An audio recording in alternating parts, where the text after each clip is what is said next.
Bonjour à tous, bienvenue dans ce nouveau tutoriel. Dans ce guide, nous allons nous concentrer sur les meilleures pratiques de sécurité en DeFi afin d'assurer votre sécurité tout au long de votre parcours crypto. Numéro 1. Sauvegarder et stocker votre phrase de récupération en toute sécurité. L'une des premières choses à faire lorsque vous créez votre portefeuille est de sauvegarder votre phrase de récupération, car c'est le seul moyen de restaurer l'accès à vos fonds en cas de perte ou de détérioration de votre portefeuille. La meilleure manière de sauvegarder votre phrase de récupération est de l'écrire sur un morceau de papier ou un autre support physique. Vous pouvez stocker cette sauvegarde physique dans plusieurs endroits, comme un coffre personnel ou une boîte de dépôt. Il est également possible de diviser votre phrase de récupération en plusieurs parties et de les stocker séparément. Numéro 2. Ne stockez pas votre phrase de récupération, ni votre clé privée sur le cloud ou dans un espace non chiffré. Ne la stockez jamais sur un appareil numérique ou non chiffré, comme une clé USB, Google Drive ou Dropbox. Il faut également éviter de l'écrire dans un document Word ou un fichier Notepad. Ne copiez-collez jamais votre phrase de récupération, car elle pourrait être exposée à la mémoire locale de votre appareil. Numéro 3. Ne partagez jamais la clé privée de votre portefeuille avec qui que ce soit, même s'il s'agit d'un administrateur ou d'un membre de l'équipe d'un projet. Votre clé privée est tout ce dont quelqu'un a besoin pour voler vos jetons. La seule fois où vous aurez besoin de votre phrase de récupération, c'est lorsque vous restaurez un portefeuille sur un nouvel appareil. Numéro 4. Possédez vos clés pour réellement posséder votre portefeuille. Souvenez-vous que vous ne possédez réellement votre portefeuille que si vous détenez les clés permettant d'y accéder. Vos actifs crypto sont plus en sécurité sous votre supervision que sur des plateformes d'échange. Numéro 5. Utilisez un portefeuille matériel. Utiliser un portefeuille matériel est important pour sécuriser vos actifs DeFi. Ces portefeuilles cryptographiques offrent une couche de sécurité supplémentaire en stockant vos clés privées hors ligne, ce qui rend l'accès à vos fonds extrêmement difficile pour les pirates. Contrairement aux portefeuilles logiciels ou en ligne, qui sont connectés à Internet et donc vulnérables aux attaques, les portefeuilles matériels conservent vos clés privées hors ligne sur un appareil sécurisé. Cela signifie que même si votre ordinateur ou smartphone est compromis, l'accès aux actifs DeFi stockés à froid restera protégé. Numéro 6. Utilisez toujours un mot de passe unique et robuste pour les applications de portefeuille. Le mot de passe est la première barrière de protection de votre compte. Assurez-vous qu'il soit unique, complexe et qu'il ne contienne aucune information facile à deviner, comme des noms ou des dates de naissance. Combinez des lettres, des chiffres et des caractères spéciaux pour créer un mot de passe fort. Changez votre mot de passe régulièrement et ne le réutilisez jamais pour plusieurs comptes. Numéro 7. Activez l'authentification multifacteur. L'authentification multifacteur est l'une des mesures de sécurité les plus essentielles pour protéger vos comptes et applications. Lorsqu'elle est activée, vous devez fournir à la fois votre mot de passe et un code de vérification provenant d'une application d'authentification comme Google Authenticator lors de la connexion. Cela empêche les accès non autorisés, même si un attaquant connaît votre mot de passe. Numéro 8. Vérifiez les autres paramètres de sécurité de votre portefeuille. En plus des précédentes mesures, certains portefeuilles proposent également des options de sécurité supplémentaires, comme la liste blanche d'adresses de retrait qui permet uniquement les retraits vers des adresses préalablement confirmées. Numéro 9. Soyez vigilant face aux attaques de phishing. Le phishing est une menace courante dans le domaine des crypto-monnaies. Les attaquants peuvent envoyer de faux emails ou créer de faux sites web pour vous inciter à fournir des informations sur votre compte. Vérifiez toujours attentivement l'adresse du site avant de vous connecter et ne partagez jamais votre code de vérification de double authentification avec qui que ce soit.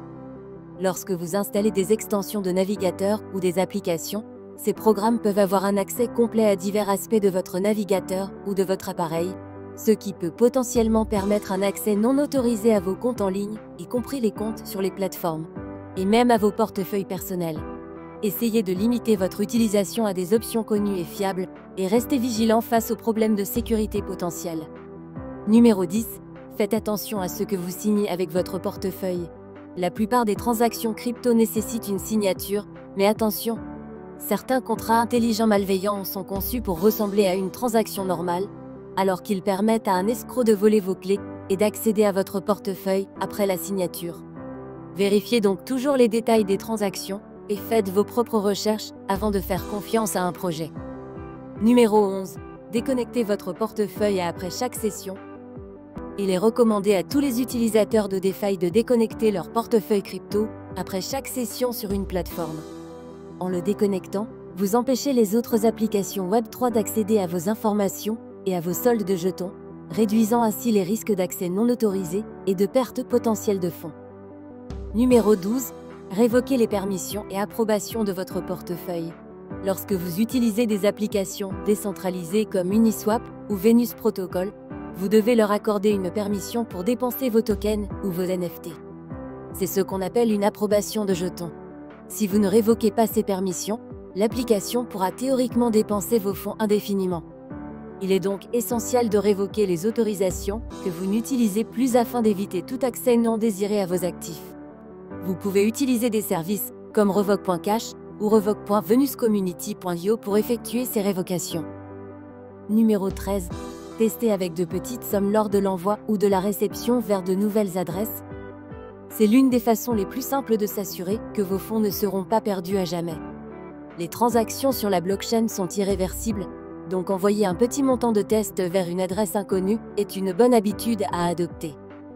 Numéro 14. Utilisez un VPN. Cette méthode est l'une des plus simples et efficaces pour empêcher les acteurs malveillants de vous suivre. Un VPN modifie votre adresse IP, faisant croire que vous accédez à Internet depuis un autre endroit que celui où vous vous trouvez réellement. C'est un outil essentiel pour la sécurité en ligne, avec de nombreux avantages. Numéro 15. Utilisez un programme antivirus et anti-malware de qualité. Certains de ces programmes disposent même d'extensions pour navigateurs qui bloquent l'accès à des sites web frauduleux ou à des JavaScript susceptibles de compromettre vos appareils. Numéro 16. Utilisez un outil de scan en temps réel. Des outils comme ScamSniffer offrent une solution complète de sécurité Web3, conçue pour analyser les liens et protéger les utilisateurs contre les arnaques crypto et les activités malveillantes grâce à une détection et des alertes en temps réel. Sa protection multicouche comprend la navigation Web3 sécurisée, la vérification des signatures, la surveillance des autorisations de tokens et les alertes de phishing. Numéro 17.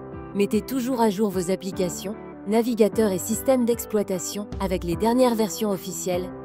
Effectuer des mises à jour régulières vous permet de bénéficier des dernières protections mises en place contre les cybercriminels.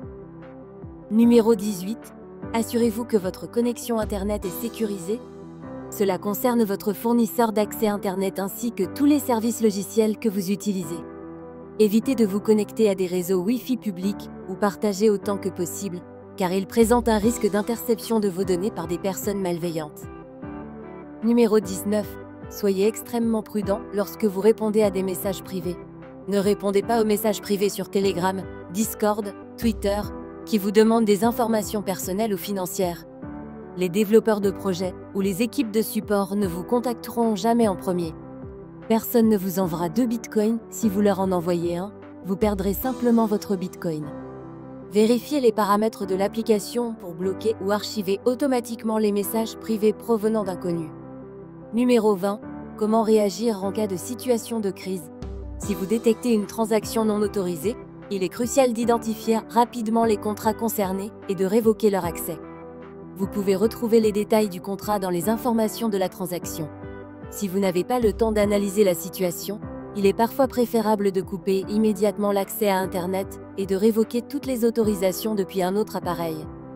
Cette méthode peut également protéger contre une autre menace potentielle, le contrôle à distance non autorisé ou tout autre type d'accès distant, qui ne peut être arrêté qu'en coupant l'accès, par exemple la déconnexion d'Internet, l'extinction de l'appareil, etc. Le fait de passer rapidement sur un autre appareil peut permettre de limiter les dégâts, car il est souvent difficile de comprendre ce qui se passe sur le moment quand une transaction suspecte se produit. Ce tutoriel est maintenant terminé. Merci de votre attention et à bientôt pour de nouveaux tutos.